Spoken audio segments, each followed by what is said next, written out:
이거를 이제 서방이 우크라이나를 이용해서 러시아한테 대리전을 치렀던 게 이때까지로 치면은 지금은 우크라이나를 이용해서 미국이 유럽과 대리전을 하는 거예요. 네. 지금 그 전쟁은 사실 그런 상황이에요. 그러니까요. 예, 그런 상황이 됐고 뭐 그린랜드, 뭐 카나다 이런 이야기하는 것도 미국의 에셋 베이스를 늘리라는 거예요. 예. 그러니까 미국이 부채가 많지 않습니까? 지금 부채 때문에 사실 이게 왔다 갔다 해요. 예. 지금 벌써 그 이제 유럽의 부채들은 유로화 부채들은 일본이 벌써 떨궜어요. 그리고 중국도 얼마나 떨군지 모르지만 벌써 떨궜을 거예요. 그러니까 유럽은 지 부채를 지가 다 안고 있는 거예요 지금. 그러니까 인플레가 생길 수밖에 없고 누가 유럽 부채를 사주겠어요? 그러니까 유로화 망하는 것은 뭐 언제 망할지 모르지만은 네. 그 뭐 스페큘레이션 하는 사람들 결정할 사항이지만 방향은 정해진 거라 볼 수 있고요. 그러니까 미국은 달러가 강해질 수밖에 없어요. 그 여러 가지를 이제 뭐 파나마도 그렇고 이게 우리가 보면 굉장히 우스꽝스러운 왜 저런 이야기를 하지 이런 상상하지 못했던 이야기를 하거든요. 그러니까 네. 굉장히 크게 그래가지고 이 전체를 통제하려 그러고 그러니까 우리한테 뭐 세빙선도 주문하고 그러잖아요. 네. 우리가 잘 될 거예요. 러시아도 주문할 거니까. 그렇죠. 러시아는 뭐 핵세빙선 이런 게 있기는 있지만 그래도 잔잔한 거 많이 있어야 돼요. 그래서 우리가 이제 약간 조선업이 앞으로 살아날 수밖에 없어요. 네. 북극 항로 뭐 뻔하니까 그게 뚫릴 수밖에 없고 그러면 이제 어떻게 된가? 유럽이라는 나라는 러시아하고 관계를 회복하지 않으면 살아날 수가 없는 구조인데 지금 이 싸움에서 누가 제일 거기에 선도에 서 있는 거니까 유럽 사람들이 선도에 서 특히 가장 의존성이 높은 독일이 러시아하고 척을 졌거든요. 네. 근데 이 척을 진 게 그냥 뭐 경제 제재를 해서 우리가 어떤 우리말 좀 듣기 위해서 채찍질을 한다 이런 개념이 아니고요. 예를 들자면은 차이콥스키 곡을 모든 교향악단 연주 안 하기로 했어요. 유럽에서. 네.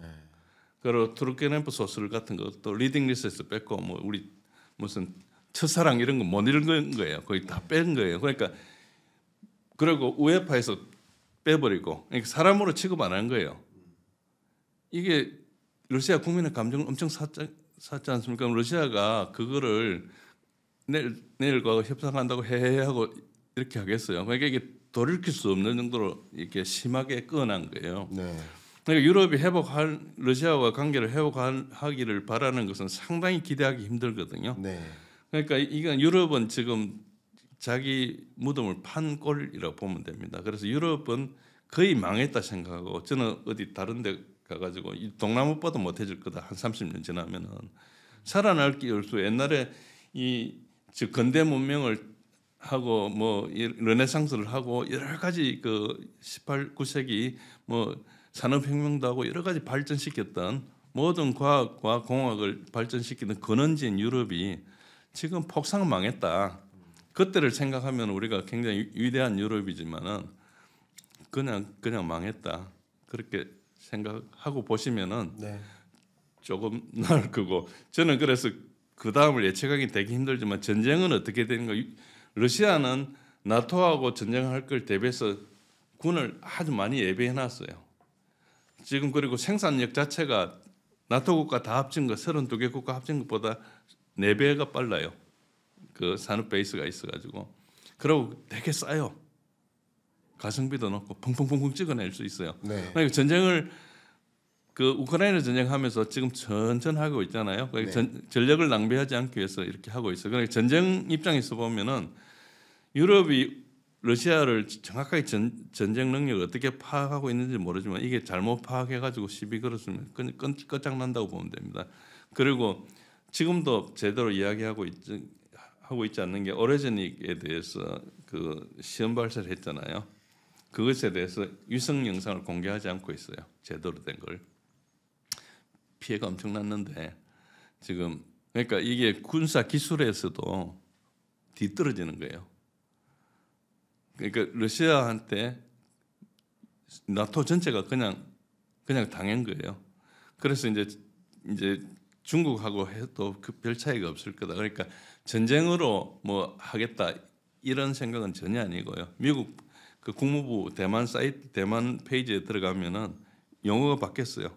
우리가 원 차이나 팔리시를 리어펌한다. 그러니까 하나의 중국, 그러니까 옛날에 그런 거 쑥 무시하고 쑥 넘어가는 걸 거기에 처음에 박아놨어요. 우리는 하나의 중국 그걸 지지한다. 그러니까 이미 중국하고 또 전쟁하려고 하지 않는 거예요. 지금 이게 경제 관계를 이야기하고 미국 입장에서 중국이 버거운 경쟁자예요. 그렇죠. 그래서 여기에서 뭔가를 회복해 가지고 가려고 하기 때문에 그냥 전쟁할 수는 없어요. 전쟁 지금 해봐야 그 항공모함 뭐 11척이 있거든 미국이. 네. 그거 와가지고 그냥 미사일 11방에 다 떨어진다고 보면 돼요.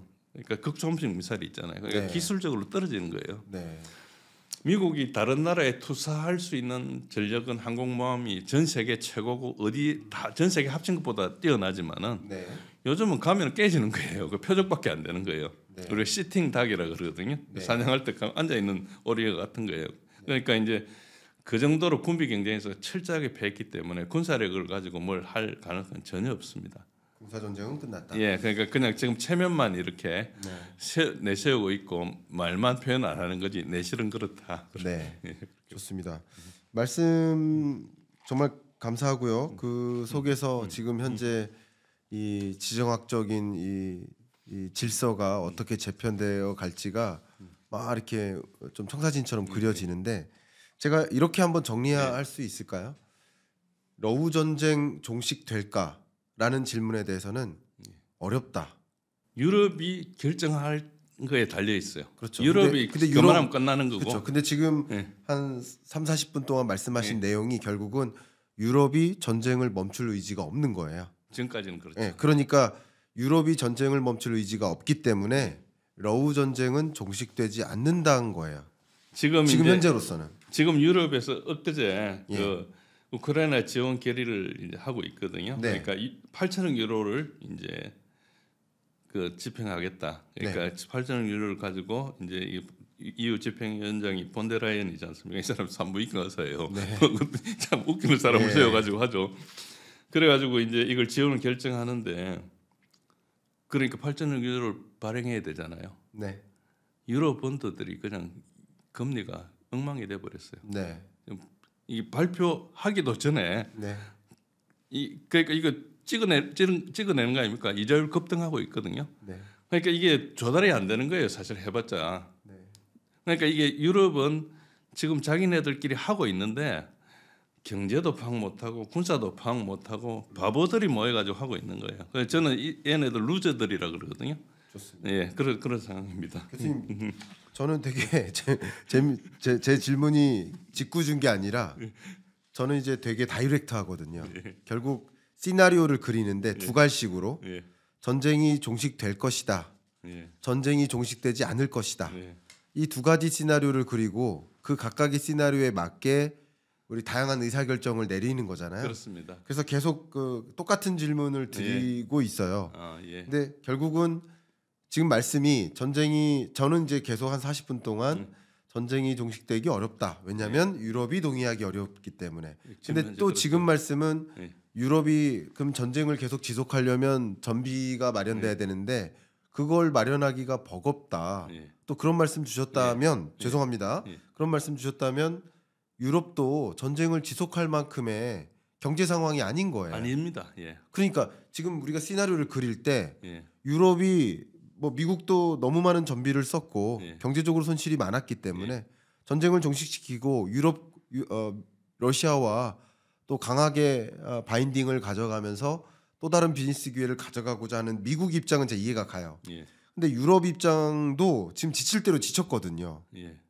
추가적인 예산을 마련하면서 싸우기가 어렵다고 판단을 하고 있는데 유럽 입장에서 마음은 전쟁을 지속하고자 한다. 그럼 마음은 그렇다 하더라도 예산상에서 전비를 지속적으로 지원할 만한 능력이 될까라는 의문이 들어요. 예, 그러니까 유럽 상황이 이게 왜 그런가 하면은 네. 유럽에 리더십이 없는 거예요. 그러니까 이걸 책임지고 나갈 사람이 아무도 없어요. 그러니까요. 각자 이야기만 하고 있지. 예. 그래서 이게 완전히 이게 혼란무중이라고 보고 이 사람들이 결정을 제대로 하면은 러시아하고 미국이 빨리 할 건데 얘네들이 지금 바보들이 모여가지고 책임도 못 지면서 말만 계속하고 있거든요. 그러니까 이 사람들 바보 멍청이로 봐야 돼요. 그렇지 않으면은 좋습니다. 해결은 그러니까 이 사람들이 결정을 잘하면은 아주 합리적으로 지금 말씀하신 대로 네, 합리적으로 하면 벌써 끝났어야 돼요. 그렇죠. 예, 끝났어야 되는데 추가적인 손실을 볼 필요는 없잖아요. 그래서 우리 좀 직설적으로 이야기하면 루저들끼리 모여가지고 앞뒤가 어떻게 되는지 구분도 못하고 지금 러시아가 얼마나 강력한지 미국이 어떻게 하는지도 잘 모르고 계속 매달려가 이렇고 저렇고 하고 있는 이런 모습으로 보시면은 현실에 좀 가깝다. 그러면 좀 이해가 갑니다. 예, 그러니까 결국은 전쟁을 끝내야 된다는 걸 알고 있으면서도 예, 그리고 전쟁을 질질 끌 수밖에 없는 예, 입장이라고 해석을 할 수 있고 예, 그렇다면 이제 이거 누구도 예상을 할 수는 없지만 이 교수님의 뷰로서는 예. 러우 전쟁은 끝나지 않는다. 어쨌든 그게 좋은 당분간. 결정은 예, 아니지만 그렇- 끝나지 않고 장기화될 여지가 있다. 그렇습니다. 라는 거 예. 한 가지고요. 자 그러면 이걸 정리하고서 두 번째 좀 단답식으로만 예. 하나 여쭤볼게요. 예. 시간이 별로 예. 없어서 한 가지는 예, 트럼프가 영국에 오면 암살될 수 있다라는 표현을 예. 해주셨어요. 근데 영국뿐만 아니라 유럽에 오면 예, 왜냐하면 영국뿐만 아니라 독일뿐만 아니라 유러피언 국가들이 트럼프의 암살을 고민하고 있다라고 말씀 주셨으니까 그렇겠죠. 그럼 이제 예. 트럼프는 유럽에 오면 예, 암살될 가능성이 높다. 예, 그렇게 봐야 됩니다. 그러면 자 그걸 역시 트럼프는 알고 있지 않을까요? 그렇게 당연하죠. 알고 있기 때문에 유럽에 안 가지 않을까요? 안갈 겁니다. 그러니까 그나마 좀 중간지대에 해당하는 터키에서 회담을 한다든가 예, 이런 건 아니겠습니까? 예, 그 특기는 지금 어떻게 되는 거니까 뭐 어느 전문가들도 나와서 왜 헬싱키에서 안 하고 터키에서 하는지 모르겠다 이런 말씀도 하시던데 지금 이 상황을 이 상황이 너무 복잡하니까 팔로업을 그런 걸 다 못 하시는 거예요 전문가들도. 네. 지금 어떤 상황인가니까 푸틴을 전범으로 몰아놨어요 ICC에서 그러니까 국제형사재판소에서. 네. ICC는 어떤 조약 위에 있는 거 로마 의정서 위에 있어요. 로만 스태트 위에 있어요. 네. 우리나라를 포함해서 비중국들은 오면 체포해야 돼요. 네. 전범이니까. 전범이니까 체포하는 예, 것이 맞아요. 그러니까 안 들은 나라가 벨라루스하고 터키하고 사우디밖에 없어요. 예. 그러니까 벨라루스는 뭐 러시아에 가까우니까 거기서 왔다 그렇죠. 갔다 하는 거죠. 예. 그러니까 지금 상황이 이 우리가 뭐 러우 전쟁을 자세히 들어도 보면 이 유럽 사람들이 얼마나 지금 뭐 러시아 입장에서 보면 말도 안 되는 이야기를 하니까 네. 그 러시아에서는 그냥 알아서 해라 네, 이렇게 네, 하는 네. 거예요. 그리고 러시아 사람들이 뭐 선량한 사람들은 아니죠. 근데 우리가 보면 음흉하다 그러잖아요, 곰처럼. 네. 근데 세계 체스 챔피언들은 다 러시아에서 나와요. 그렇죠. 그러니까 러시아 사람들 생각이 깊다는 건 알 수 있죠. 그러니까 일단 그 전략가나 사상들이 이게 이 바닷가에 사는 사람들 철삭거리는 게 아니고 이 땅 속에 깊은 데 사는 사람들은 멀리 보고 오래 생각하거든요. 그러니까 그 게임에서 지금 여기서는 마크롱이 뭐라 했는가 하니까 한 달만 휴전하자는 거예요. 그렇죠. 뭐 웃기는 소리 하는 한 거죠. 달만 휴전하자. 예. 뭐 저기 해상전이나 공중전은 좀 휴전하자. 뭐 이런 얘기를 하고 있죠. 씨가 안 먹힌 소리를 하는 거예요.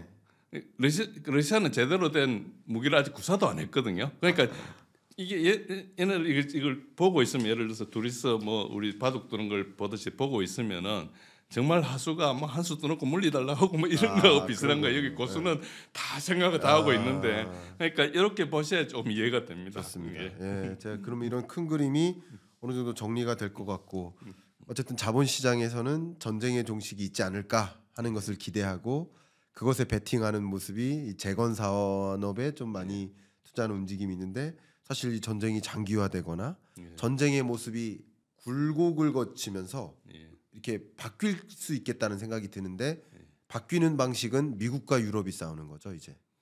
그럴 가능성이 좀 있고요. 미국과 러시아가 예. 함께 도모하고 예. 이제 이 유로피언 국가들이 이제 같이 싸우는. 그러면 더 게임이 안 될 텐데. 예. 네. 그래서 유럽 사람들이 상당히 어리석은 상태다 지금 네. 그렇게 보생이 좀 맞고 뭐 전쟁의 세세한 디테일을 뭐 지금 말씀드리 그렇지만 현재는 러시아는 나토가 어떻게 나올지 모르기 때문에 준비한 상태고요. 네. 양적으로 수적으로 지금 압도했다. 질적으로 압도했고 그리고 지금 러시아가 싸우는 거 보면 아직 소련제 무기를 가지고 싸워요. 소련제 탱크 이런 거 가지고 러시아가 만든 거 아직 나오지도 않았어요 제대로. 네.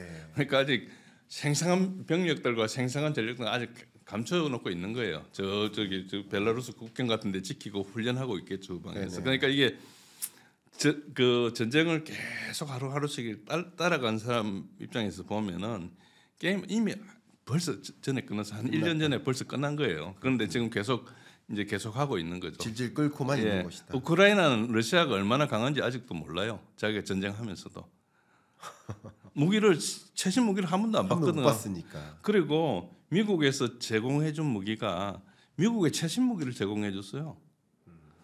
에이테킴스님 이런 거 좀 오래된 거지만은 그 제일 그 좀 오래된 게 제이담이라고 한 98년도 이래 된 거. 그 뒤에 나온 것은 2015년, 2020년 이때 만드는 최신 무기를 미사일을 제공해준데 러시아가 가가지고 이 모든 무기를 2달 안에 다 극복을 했어요. 네. 그러니까 그 정도로 기술력이나 응집력이 군사 분야에서 뛰어난 거죠. 네.